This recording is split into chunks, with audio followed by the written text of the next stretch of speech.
With the newest expansion coming to ESO and the fact that I'm trying to look for a new MMO to obsess over, might as well cover this one now, huh? To start out, when you make your character, you have the choice between male or female, which of the 3 in-game factions you would like to be in, and which of the 10 races of Tamriel you would like to be. Note that the 10th race, the Imperial, is paywalled and will require its own purchase from the in-game store. Each of the races have different attributes and bonuses that help them excel at different skills, but from my understanding these are fairly small bonuses and not at all restrictive, that is, unless you like to min-max, I guess. On the next page we have the classes, of which the vanilla game gives you 4, and the other 2 can be purchased from the in-game store. These classes give you different unique abilities and play styles, however, just like the races, they are not restrictive, and each one can use any weapon or any kind of gear. So if you want to be a sorcerer that uses a 2-handed sword and heavy armor, you can. Next we have some body options. Starting out, there are some body shapes and height, and various markings like scars, skin imperfections, tattoos, or patterns if you're playing a Khajiit or Argonian. And then further down, we have some more detailed body options that allow you to manipulate individual parts of the body, ranging from their chest, to their arms, to their hands, to their hips, and all that good stuff. Butt slider. And lastly, we have face options, including general face shape, just like the body. You've got a list of different voices here. Hair color, facial hair, or whatever unique racial feature that they have, depending on which race you pick. And just like the body, as we scroll down further, we can see additional sliders to make further adjustments to the face. If you're unsure as to what sort of character you'd like and just prefer to gamble your aesthetics away, there is a randomize appearance button down in the bottom right that will do just that. And if you have a certain portion of options that you'd prefer not be randomized, each and every single option has a little lock that you can toggle to make sure that that thing cannot be messed with accidentally when you're clicking it, like I am now, or when clicking the randomize button. Once you have made your character, you can further change them. Back here in the main menu, we can see here there are 4 different options to redo your character. There's name, race, appearance, and alliance. Each one can be purchased with premium currency in the in-game store. So, let us go over the bad.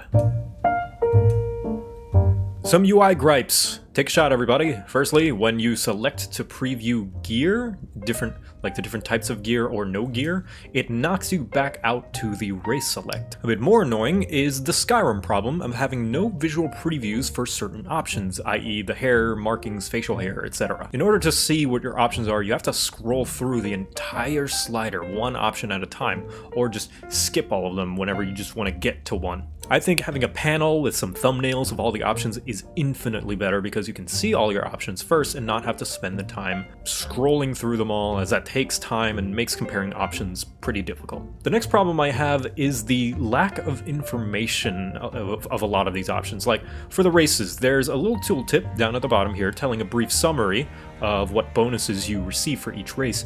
But if I'm a new player, I don't know what these bonuses mean or by how much they contribute.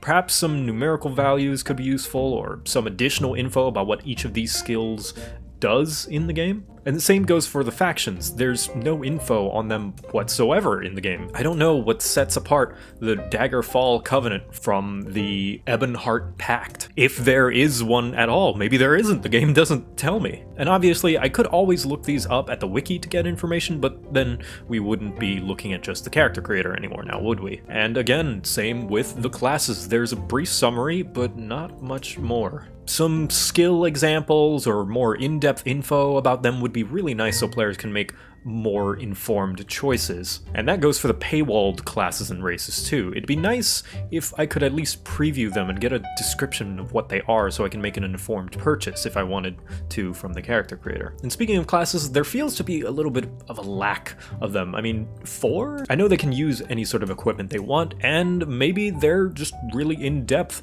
enough to only need this many, but I guess that goes back to the previous problem of not knowing enough about them from the lack of information. And I think that's all the problems I have with this creator. That's not as bad as I was anticipating, to be honest. I was expecting there to be a lot more restrictions and problems with this creator, considering it takes a lot from Skyrim, but it does a lot of things surprisingly well.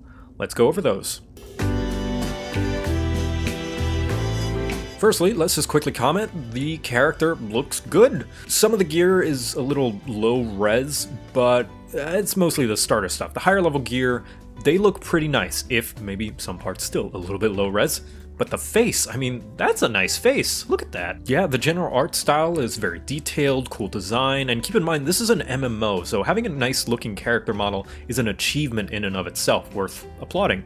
A lot of this is lended to by its art style, which I also like. It's a nice stylization of the Elder Scrolls look, obviously a lot of it inspired by Skyrim, but still a good looker nonetheless. On the subject of looks, prop to ESO for having good sexual dimorphism, in the sense that the races look pretty much identical for either gender. Now, sexual dimorphism is not an inherently bad thing.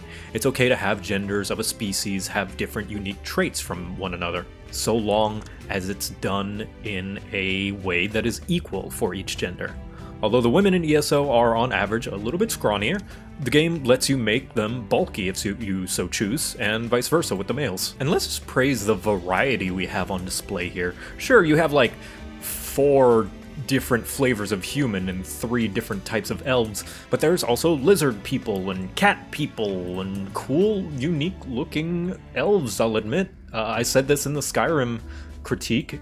These elves look pretty unique from your typical fantasy elves, so they stand out in their own right. And, you know, praise to the Khajiit and Argonian races because they are designed to be fully anthropomorphic, not just humans with animal features. Not that there's anything wrong with that, but it really does help set them apart and make them feel very distinct from the more human-looking races. One thing I forgot to mention is the fact that every class can use basically every piece of equipment and weapon. I think that's really nice, and I appreciate the freedom that that gives the player. There's nothing inherently wrong with restricting classes, I mean that's what sets them apart, but having that option to be able to just wear whatever you want is pretty nice. Next, I want to go over the UI, because although there are some parts of it that are a tad frustrating, like the hair and tattoo options being assigned to sliders, the actual usability of these menus is pretty seamless.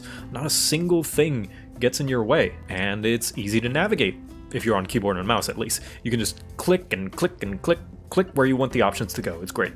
While we're talking about options, let's talk about those options themselves, starting with some very, very nice body options, which deserve its own section of praise because boy, do not enough games give you body options, let alone to this extent. Look how many things you can adjust. You can change individual parts of the torso and legs and arms, it's really nice. And that extends to pretty much everything else as well. There are so many things that you can manipulate and morph. Butt slider. Conclusion. There are a few minor problems, but it does its job very well. ESO's character creator doesn't really do anything stand out or special, but it's a very solid character creator all around anyway, with how many options and how much control it gives you. This has been Character Creator Critique. Thank you for watching, and I'll see you next time.